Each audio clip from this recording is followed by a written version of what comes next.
Assalamualaikum warahmatullahi wabarakatuh. Balik lagi di channel Indra Edu. Nah, dalam kesempatan kali ini masih membahas soal sumatif akhir semester 1 mata pelajaran Pendidikan Pancasila Kurikulum Merdeka. Sebelum kita lanjut kepada pembahasan soal-soalnya, seperti biasa mari subscribe terlebih dahulu, like, komen, dan boleh share kepada rekan-rekannya supaya kita semua bisa menebar manfaat yang lebih banyak lagi. Langsung saja kita bahas pada soal yang pertama. Piagam Jakarta dihasilkan oleh Panitia 9, anggota Panitia 9 yang juga mengusulkan rumusan dasar negara pada tanggal 29 Mei 1945 adalah titik-titik. A. Mr. Muhammad Yamin, B. Dr. Anas Muhammad Hatta, C. Mr. Supomo, D. Insinyur Soekarno.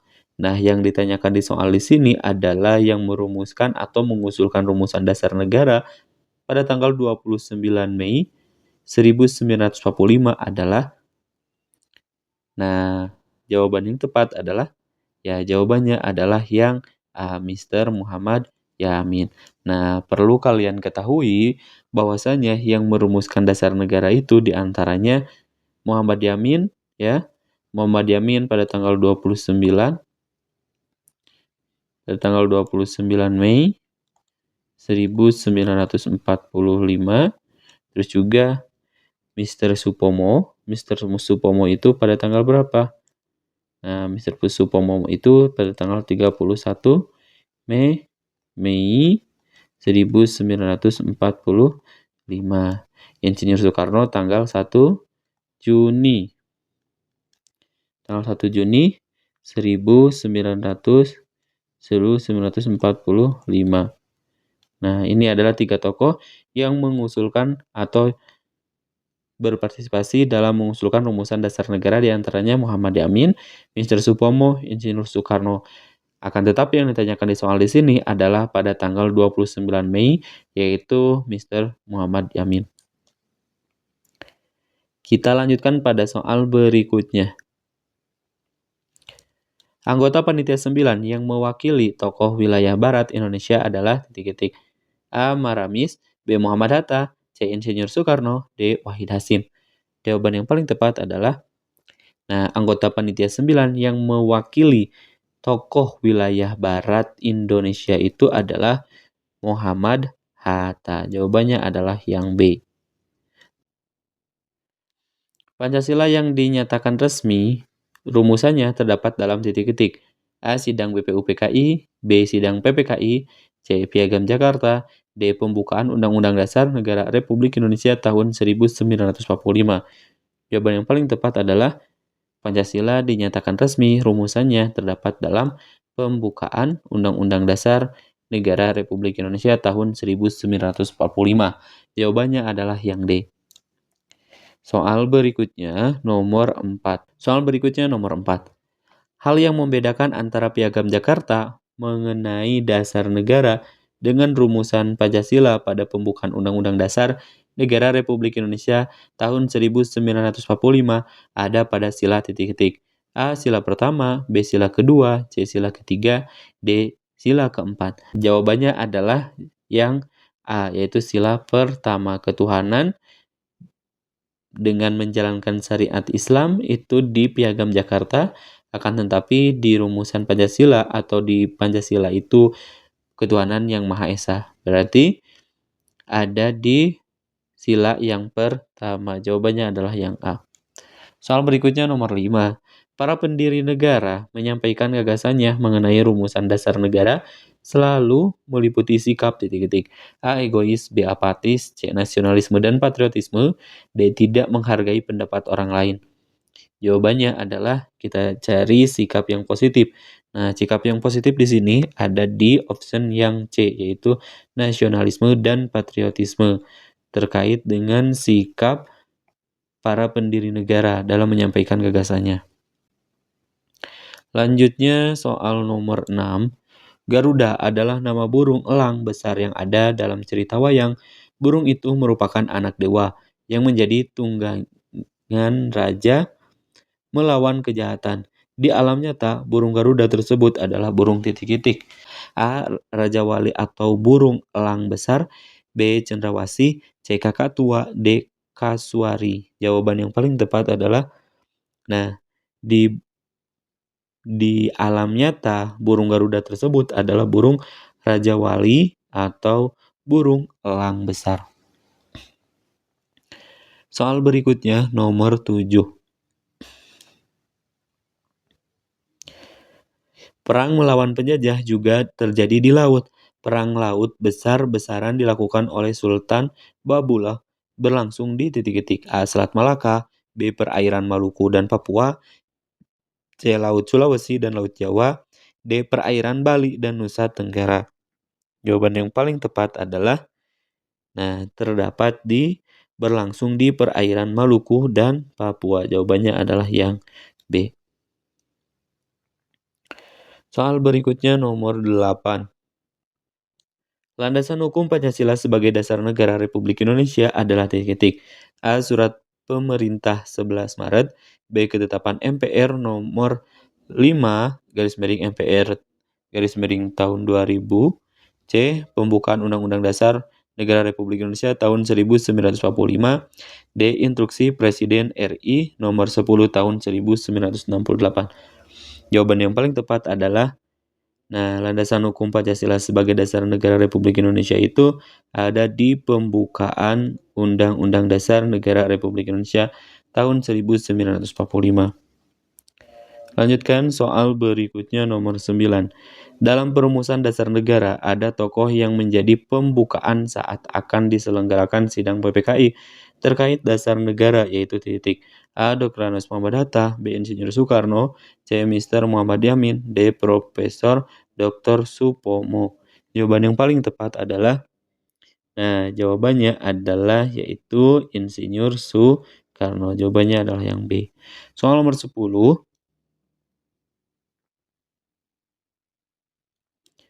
Sikap positif terhadap Pancasila dalam kehidupan berbangsa dan bernegara diwujudkan dengan titik-titik. A. Menjalankan kegiatan pemerintah dengan jujur dan konsekuen, B. Menjalankan ajaran agama masing-masing dengan baik, C. Memanfaatkan sumber daya alam untuk dirinya sendiri, D. Mengembangkan semangat kedaerahan dalam masyarakat. Jawaban yang paling tepat adalah, sikap positif terhadap Pancasila dalam kehidupan berbangsa dan bernegara tentunya diwujudkan dengan cara menjalankan kegiatan pemerintah dengan jujur dan juga konsekuen. Jawabannya adalah yang A. Soal nomor 11. Peran para tokoh nasional dalam merancang dan menetapkan dasar negara Republik Indonesia merupakan wujud titik-titik. A. Rasa negara terhadap bangsa Indonesia, B. Kesetiakawanan sosial antar masyarakat, C. Rasa cinta sebagai bagian dari bangsa Indonesia, D. Bentuk syukur atas kemerdekaan yang diperoleh. Jawaban yang paling tepat adalah, merupakan wujud dari rasa cinta sebagai bagian dari bangsa Indonesia. Jawabannya adalah yang C. Soal nomor 12. Perilaku yang mengedepankan sikap toleransi ditunjukkan oleh titik-titik. A. Bangga menggunakan produk dalam negeri. B. Pak Ahmad sebagai ketua RW mengajak warga mencari jalan keluar untuk menanggulangi banjir. C. Warga bergotong royong memperbaiki saluran air meskipun mereka berbeda-beda agama. Yang D. Tania menghormati keputusan yang diambil dalam musyawarah meskipun berbeda pendapatnya. Jawaban yang paling tepat adalah warga bergotong royong memperbaiki saluran air meskipun mereka berbeda-beda agama. Soal berikutnya nomor 13. Semangat persatuan para pendiri negara tampak ketika titik-titik. A. Terjadi penghapusan kata dengan kewajiban menjalankan syariat Islam bagi pemeluk-pemeluknya pada Piagam Jakarta. B. Indonesia berhasil memproklamasikan kemerdekaan pada tanggal 17 Agustus 1945. C. Jepang membentuk BPUPKI demi kemerdekaan Indonesia. D. BPUPKI dibentuk dan digantikan oleh PPKI. Jawaban yang paling tepat adalah, Indonesia berhasil memproklamasikan kemerdekaan pada tanggal 17 Agustus 1945. Itu merupakan semangat persatuan para pendiri negara. Soal nomor 14. Contoh penerapan norma agama ditunjukkan oleh tindakan titik-titik. A. Menundukkan badan dan mengucapkan permisi ketika melewati depan orang tua. B. Rajin beribadah sesuai dengan agama dan kepercayaan masing-masing. C. Bertegur sapa saat bertemu dengan orang yang dikenal. C. Mematuhi peraturan lalu lintas. Jawaban yang paling tepat adalah, yang ditanyakan di sini adalah penerapan dari norma agama. Kalau yang A, menundukkan badan dan mengucapkan permisi ketika melewat depan orang tua, ini merupakan norma kesopanan ya. B, ini adalah baru norma A, agama. Kalau yang C, bertegur sapa saat bertemu dengan orang yang dikenal. Oke, ini bisa disebut juga dengan termasuk kesopanan juga. Yang D, mematuhi peraturan lalu lintas, ini adalah norma hukum. Berarti jawaban yang tepat adalah yang B. Soal berikutnya nomor 15. Seorang pengendara mobil ditilang karena melanggar rambu-rambu lalu lintas. Pengendara tersebut harus menjalani sidang dan membayar denda. Ketentuan tersebut menunjukkan salah satu ciri norma titik-titik. A. Bentuk kesepakatan bersama. B. Bersifat dinamis. C. Terdapat sanksi. D. Tidak tertulis. Jawaban yang paling tepat adalah, jawabannya seorang pengendara mobil itu ditilang. Karena kenapa? Karena melanggar rambu-rambu lalu lintas. Berarti itu terdapat sanksi. Jawabannya adalah yang C. Soal nomor 16. Sanksi terhadap pelanggaran norma kesusilaan ditunjukkan oleh pernyataan titik-titik. A. Seorang siswa akan merasakan penyesalan karena ketahuan mencontek saat mengikuti ulangan. B. Seorang pencuri babak belur dipukul warga dipukul. B. Yang C. Seorang siswa dijauhi teman-temannya karena suka meludah di sembarang tempat.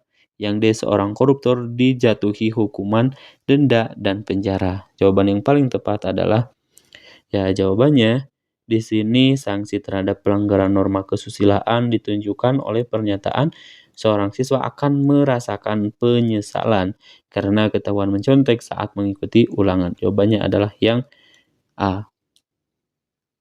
Soal berikutnya nomor 17. Dalam Kamus Besar Bahasa Indonesia, sesuatu yang harus dilaksanakan merupakan pengertian dari titik-titik. A. Hak. B. Norma. C. Kewajiban. D. Wewenang. Jawaban yang paling tepat adalah kewajiban. Sesuatu yang harus kita laksanakan, yang harus kita laksanakan dengan penuh tanggung jawab merupakan kewajiban. Sementara hak adalah sesuatu yang harus kita dapatkan atau kita peroleh. Kita lanjutkan pada soal nomor 18. Hubungan hak dan kewajiban yang tepat adalah titik-titik. A. Mendahulukan hak daripada kewajiban. B. Menuntut hak tanpa melaksanakan kewajiban. C. Hak lebih utama dibandingkan dengan kewajiban. D. Hak akan kita dapatkan setelah melaksanakan kewajiban.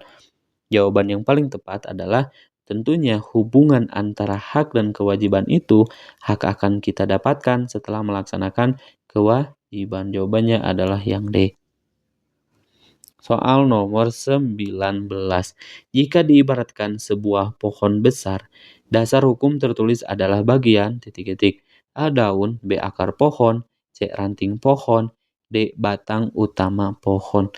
Jawaban yang tepat adalah, jadi jika diibaratkan sebagai pohon besar, maka dasar hukum tertulis atau undang-undang dasar itu diibaratkan sebagai bagian atau batang pohon utama, batang utama dari pohon tersebut. Soal berikutnya nomor 20. Berikut ini merupakan hak kita sebagai warga negara Indonesia kecuali titik-titik. A. Mendapatkan pendidikan. B. Mendapatkan perlindungan hukum. C. Mendapatkan pekerjaan dan penghidupan yang layak. D. Memaksakan suatu agama kepada orang lain. Jawaban yang tepat adalah, di sini adalah berikut yang merupakan hak kita sebagai warga negara Indonesia kecuali. Ini mendapatkan pendidikan merupakan hak kita, mendapatkan perlindungan hukum mendapatkan hak kita merupakan hak kita, mendapatkan pekerjaan dan perlindungan yang layak juga termasuk ke dalam hak kita sebagai warga negara Indonesia, kecuali memaksakan suatu agama kepada orang lain. Ini bukan hak kita. Jawabannya adalah yang D. Soal nomor 21 ya. Manusia tidak bisa hidup sendiri karena pasti membutuhkan bantuan dan melakukan interaksi dengan orang lain. Hal ini merupakan bentuk dari manusia sebagai makhluk A. Ekonomi, B. Individu, C. Sosial, D. Pribadi. Tentunya merupakan sebagai makhluk sosial. Soal nomor 22. Norma berisi perintah dan larangan. Perintah adalah titik-titik. A. Sesuatu yang boleh dilakukan dan jika tidak dilakukan tidak masalah. B. Sesuatu yang harus dilakukan karena dipandang bisa berdampak baik. Yang C. Sesuatu yang tidak boleh dilakukan karena berdampak buruk. Yang D. Sesuatu yang semestinya dilakukan. Nah, norma ini berisi perintah atau larangan. Perintah artinya adalah sesuatu yang harus kita lakukan karena dipandang bisa berdampak baik. Soal berikutnya, nomor 23. Salah satu kesadaran hukum yang tinggi dalam masyarakat adalah titik-titik. A. Banyaknya tindakan main hakim sendiri. B. Kepatuhan pada hukum. C. Terjadi pelanggaran hukum. D. Tingginya pengetahuan masyarakat tentang hukum. Jawaban yang paling tepat adalah salah satu kesadaran hukum yang tinggi ya. Kesadaran hukum yang tinggi dalam masyarakat itu adanya kepatuhan pada hukum. Jawabannya adalah yang B. Soal nomor 24. Manfaat yang didapat jika seseorang patuh terhadap norma yang berlaku adalah titik-titik. A. Selalu mendapatkan kesempatan untuk melakukan sesuatu. B. Mendapat penghargaan sebagai pribadi yang baik. C. Mudah memperoleh segala apa yang diinginkan. Jawaban yang paling tepat adalah manfaat yang didapat jika seorang patuh terhadap norma yang berlaku. Jawabannya adalah selalu mendapatkan atau mendapat penghargaan. Nah, kalau manfaatnya itu lebih kepada mudah memperoleh segala apa yang diinginkan karena kita itu patuh terhadap norma yang berlaku, gitu ya, seperti itu. Soal berikutnya nomor 25. Lembaga negara berwenang mengubah dan menetapkan Undang-Undang Dasar 1945 adalah titik-titik. A. Mahkamah Konstitusi. B. Dewan Perwakilan Rakyat. C. Presiden dan Wakil Presiden. D. Majelis Permusyawaratan Rakyat. Jawaban yang tepat adalah Majelis Permusyawaratan Rakyat adalah merupakan lembaga negara yang berwenang mengubah dan juga menetapkan Undang-Undang Dasar 1945.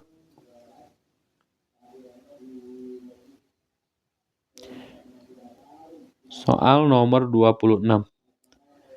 Keberadaan Undang-Undang Dasar Negara Republik Indonesia tahun 1945 menunjukkan bukti bahwa titik-titik. A. Bangsa Indonesia telah merdeka. B. Indonesia merupakan negara hukum. C. Rakyat Indonesia taat pada Undang-Undang Dasar. D. Pemerintah Indonesia pandai menyusun konstitusi. Di sini yang ditanyakan adalah keberadaan Undang-Undang Dasar. Itu yang menunjukkan bahwa jawaban yang paling tepat adalah Indonesia merupakan negara hukum. Jawabannya adalah yang B. Kita lanjutkan pada soal berikutnya nomor 27. Sebagai warga negara yang baik, maka sikap terhadap Undang-Undang Dasar Negara Republik Indonesia tahun 1945 adalah titik-titik. A. Selalu merubah pasal-pasalnya. B. Mempelajari dan menghafalkannya. C. Membandingkannya dengan Undang-Undang Dasar negara yang lain. D. Mematuhi dan melaksanakan karena berlaku bagi seluruh warga negara. Jawaban yang paling tepat adalah mematuhi dan melaksanakan karena berlaku bagi seluruh warga negara. Soal nomor 28. Salah satu ciri negara kesatuan adalah satu kepala negara dan kepala pemerintahan. Di negara Indonesia, kepala negara dan kepala pemerintahan disebut titik-titik. A. Perdana Menteri. B. Presiden. C. Kanselir. D. Raja. Jawabannya adalah presiden. Ya, jawabannya adalah presiden yang B. Soal nomor 29. Dalam sidang BPUPKI tentang pembahasan bentuk negara, tokoh ini berpendapat sebaiknya Indonesia merupakan negara federal atau serikat. Tokoh yang dimaksud adalah titik-titik. A. Supomo, B. Soekarno, C. Muhammad Hatta, D. Muhammad Yamin. Jawaban yang paling tepat adalah Muhammad Hatta. Jawabannya adalah yang C. Soal nomor 30, contoh persatuan yang ada di sekolah adalah adanya organisasi untuk para pelajar. Organisasi yang dimaksud adalah titik-titik. A. PGRI, B. OSIS, C. PSSI, D. PBSI. Nah, organisasi yang ada di sekolah itu adalah siswa atau OSIS ya. Jawabannya adalah yang B. Soal nomor 31. Wilayah padat penduduk dan banyak kegiatan industri biasa dikelompokkan sebagai wilayah titik-titik. A. Perkampungan, B. Pedesaan, C. Pinggiran, D. Perkotaan. Jawaban yang tepat adalah perkotaan. Jawabannya adalah yang D. Soal berikutnya nomor 32. Kepulauan Mentawai di Sumatera Barat merupakan contoh daerah di Indonesia yang termasuk dalam kategori titik-titik. A. Daerah terluar, B. Daerah terpencil, C. Daerah perbatasan, D. Daerah terpencil dan perbatasan. Jawaban yang paling tepat adalah kategori daerah terluar. Jawabannya adalah yang A. Soal berikutnya nomor 33. Wilayah Indonesia adalah kawasan kepulauan di sekitar garis khatulistiwa yang berada di antara dua benua. Benua yang dimaksud adalah titik-titik. A. Benua Asia dan benua Australia, C. Benua Asia dan benua Eropa, D. Benua Australia dan benua Amerika, D. Benua Afrika dan benua Eropa. Jawaban yang paling tepat adalah terdapat di benua Asia dan juga benua Australia. Jawabannya adalah yang A. Soal nomor 34.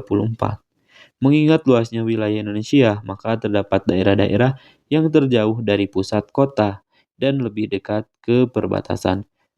Pulau Sebatik di Kalimantan Utara termasuk sebagai daerah titik-titik. A. Tertinggal, B. Terpencil, D. Terdalam, D. Terluar. Jawabannya adalah jawabannya terdapat di daerah terpencil. Jawabannya adalah yang B. Soal berikutnya nomor 35. Di Indonesia semua daerah diatur dengan aturan yang sama yang ditetapkan pemerintah pusat. Maka negara Indonesia merupakan negara titik-titik. A. Tertinggal, B. Terpencil, D. Terdalam, D. Terluar. Jawabannya adalah yang ditanyakan di soal di sini adalah di Indonesia semua daerah diatur dengan aturan yang sama yang ditetapkan oleh pemerintahan pusat. Maka negara Indonesia merupakan negara bisa dikatakan sebagai jawabannya adalah yang mana untuk soal nomor 35. Oke, apakah tertinggal, terpencil, terdalam, ataupun terluar? Oke, ini ya, jawabannya adalah yang B. Soal berikutnya nomor 36. Budaya Bugis Makassar bersama budaya Minahasa merupakan karakteristik budaya yang dominan di titik-titik. A. Sumatera, B. Sulawesi, C. Kalimantan, D. Nusa Tenggara. Jawabannya adalah dominan di Sulawesi. Jawabannya adalah yang B. Soal berikutnya nomor 37. Di Kalimantan terdapat perbedaan budaya antara wilayah tengah dengan wilayah pesisir. Wilayah tengah umumnya berbudaya Dayak, sedangkan di pesisir berbudaya titik-titik. A. Melayu dan Banjar, B. Jawa dan Madura, C. Aceh dan Minang, D. Lombok dan Sasak. Jawabannya adalah Melayu dan Banjar. Jawabannya adalah yang A. Soal berikutnya nomor 38. Daerah-daerah di Indonesia memiliki karakteristik yang berbeda-beda, namun semuanya berhimpun dalam titik. A. Satu kesatuan budaya, B. Kesatuan negara Indonesia, C. Satu kesatuan agama, D. Kesatuan budaya daerah. Jawaban yang tepat adalah Kesatuan Negara Indonesia. Jawabannya adalah yang B. Soal nomor 39. Bergaul dan terlibat dalam aktivitas lingkungan merupakan contoh upaya mempertahankan persatuan dan kesatuan di lingkungan. A. Keluarga. B. Sekolah. C. Masyarakat. D. Bangsa dan negara.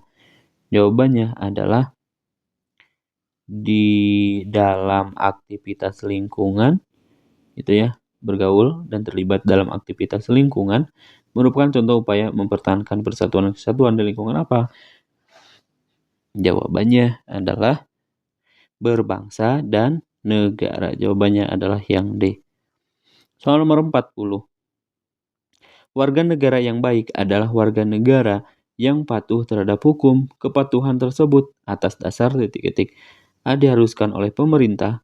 B. Takut dikenakan sanksi hukum. C. Rugi fisik dan materi jika dilanggar hukum. D. Menjaga ketertiban, kenyamanan, ketentraman, dan keadilan. Jawabannya adalah warga negara yang baik adalah warga negara yang patuh terhadap hukum. Kepatuhan tersebut atas dasar menjaga ketertiban, kenyamanan, ketentraman, dan keadilan. Baik, untuk pembahasannya dicukupkan sampai di sini terlebih dahulu. Insya Allah nanti kita lanjutkan pada video berikutnya. Semoga bermanfaat. Kami akhiri. Assalamualaikum warahmatullahi wabarakatuh.